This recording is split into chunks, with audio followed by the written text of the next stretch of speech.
What is up, YouTube? Welcome to PanFro Games, and in today's video, I'm going to be showcasing how to get to level 50 and defeat Arceus in the Eternal Battle Reverie. The Eternal Battle can be accessed by going to your bed in the post game, which means you've already caught and defeated Arceus and downloaded the latest update, patch 1.1 daybreak update, and you'll be able to select I'd rather battle option. If you don't see this option, you can use a sleep option, and then this will show up if you've met all the requirements. Arceus will actually call you first on your phone and then tell you to go to your bed, and then you'll be able to do that, but you can only do that once you've completed the post game of the video game. So this is a hard challenge. So the whole goal here is to defeat 50 battles, and the 50th battle is Arceus, and you're gonna be facing different Pokemon throughout this system. You want to have Pokemon level 100, so this is definitely going to be a big thing. And here is actually my team. And let's talk about level 100. I do recommend getting your team to level 100 by farming the Alpha Blissey that is found in the Obsidian Fieldlands. It's actually right here at the waterfall. So the best way to farm the Blissey at the waterfall is fly into the Heights camp when you spawn into Obsidian Fieldlands, fly over to the waterfall area in the Obsidian Falls, knock out the Blissey. I recommend using a physical attacker because it is a lot weaker on the defensive side, and then you'll get a lot of EXP for your entire team. Of course, the Pokemon that does the KO gets more EXP, and there's a chance that you get an EXP large candy.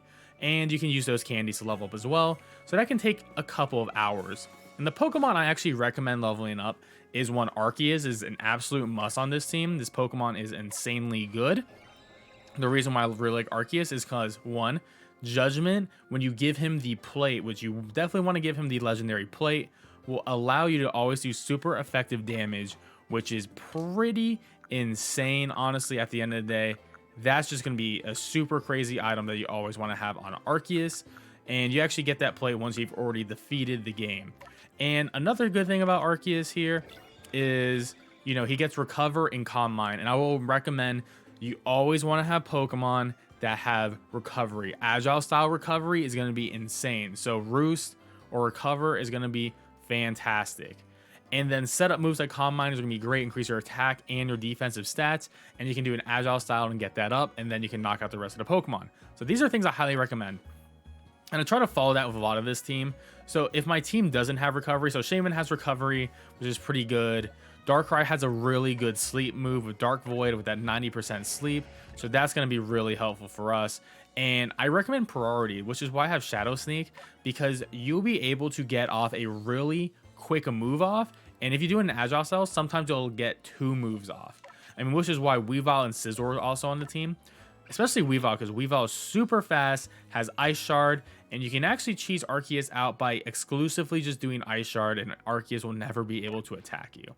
But in general, what I recommend is, one, legendary Pokemon. So Arceus and Shaman are some of the 2 best ones to pick because they both have Recover, both phenomenal moves. So we can see with Shaman here that we have Air Slash, Recover, Earth Power, and Seed Flare. That's going to be absolutely awesome for him.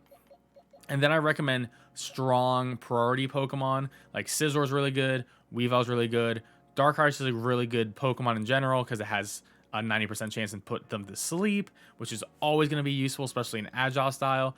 And I just have Sylveon here because I really like it. If you don't have Darkrai or Shaman, I do recommend using Cresselia, Dialga, and Palkia, especially in their new forms for Dialga and Palkia. That's going to be incredibly helpful for your team. But at the end of the day, legendary Pokemon will be phenomenal for this. Definitely don't try to use their weak Pokemon, but you can. It is possible. But try to get them to level 100 and try to have all your moves mastered. So definitely want to be using your Mastery Seeds to master all your moves. And of course, use your Grit and Gravel. You want to make sure that your Pokemon stats are at level 10 already. It's going to be very important. So we can see my Weavile stats: level 10 HP, attack, defense, special def, and speed. We don't need special attack on Weavile because it is only a physical attacker. So definitely want to do these things before you start battling. In the Eternal Battle system, you get to pick your opponents, which is really nice, and you have 1 to 3 options, but sometimes they're not that clear overall. So ground types make sense to be ground Pokemon. One-eyed Pokemon, that makes sense. That can be Pokemon only with 1 eye. So like Dusclops, Unknown, you know, Magnemite would be here as well. So that's another example. The banished Pokemon, you may not know what that is, but that's gonna be Giratina. And so for those who don't know, here's a list from Cerebi.net of all the different Pokemon. So, you know, they have all the different types, and then by different classifications as well, like Therian Pokemon, the Lunar Pokemon. So there's a couple of different ones, and some are just single Pokemon, like Giratina is the only one you're gonna fight, but some of them are all like all the 3 Hisuian starters. So this can get harder and harder as we go, and the further we go into this, the harder the battles get. When we hit round 20, all Pokemon will be level 100. So this is why I recommend having a team of level 100 Pokemon, so you can potentially get this done in one attempt. After you win a battle, you gain a certain amount of points. The points are based on how difficult the challenge was. So I did the one-eyed Pokemon and I only got 5 points. And you can use these points to make a wish to get a boon. And these boons are pretty awesome. And I do recommend looking at the make a wish list here. And we can see that you can change your lead Pokemon, which is actually always a good one, especially if you have a really weak one that has a lot of 4 times weakness. That's a pretty good one.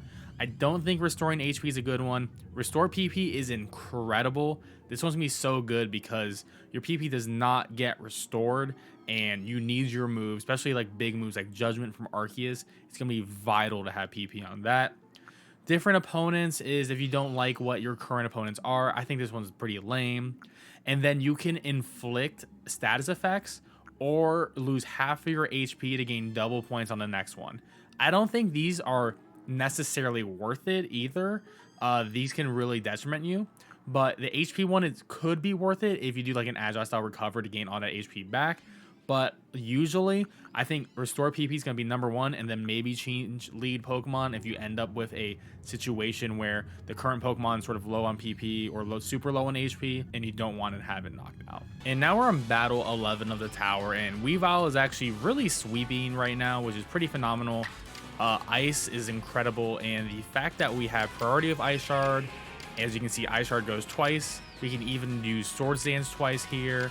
You can even agile style, but it's sort of unnecessary, but it is helpful as, especially with Ice Shard, as it will give us 4 turns in the future, which is something we don't usually actually end up needing to do, but a good combo with something like Weavile is like a Swords Dance here, or any priority Pokemon is gonna give them a boosting move, and then hit them with maybe like an Ice Punch or an Ice Shard. But I do want to point out this is round 11, so the Mothim here is level 90, and this will change at the 20th battle where the Pokemon will now be level 100, and that is when your battling skills will really be tested. Be warned that there are battles that are triple, so I'm actually fighting all 3 Lake Spirits. They won't all be at level 100, so that's pretty good, but 3 level 80s can be rather difficult. However, Weavile here has a fantastic matchup, so like I said before, I do recommend having a Pokemon that can set up a Swords Dance or some sort of physical boosting move, and then also having priority on top of that. But your Pokemon can very easily get knocked out by fighting 3 Pokemon at once, so just keep that in mind that, hey, you may need to use some points to revive that Pokemon, or at least get more PP, because you're going to have to do a lot more moves in one battle. Alright, so let's fight the Mighty Sinnoh, which is going to end up being Arceus here.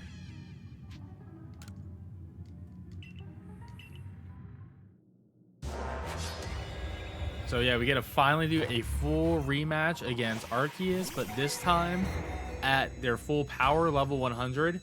So my Weavile is at 34 HP, incredibly low. You can't see behind me, but there we go, a little bit low. But there's actually a way to defeat Arceus without worrying about any of that. So we can actually just do Ice Shard Agile style. And it'd be better if I had full for this, but you can actually just spam Ice Shard into Agile style Ice Shard, and then he'll never actually be able to get an attack off. So what we can actually do here is, one, we can just do a Swords Dance so we can do more damage with the Ice Shards we have, and then we can go back to doing another Agile style Ice Shard into another regular Ice Shard and keep on going and going. So there's our Agile style, so we're gonna get more damage because we got +1 attack. And now we can actually just do it again. And essentially, if he had 20 PP on this, I would be able to just make it so Arceus and never actually have a turn to attack against us, which is really OP. So we got Arceus to 50% HP without him even being able to attack us once, which is pretty phenomenal.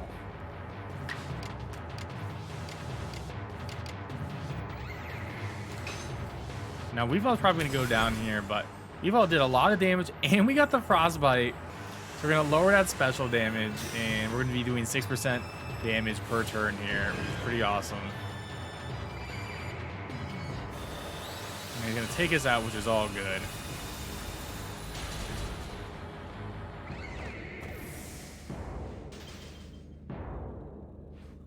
And now we can just very easily finish off Arceus with our own Arceus. Judgment with the final plate on him will be able to just do automatic super effective damage, so it's automatically going to switch to a flying attack on him. So we can just do that in strong style to make sure we win.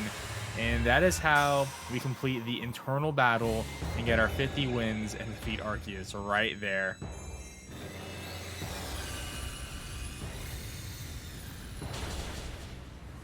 And there you go. That's 50 wins.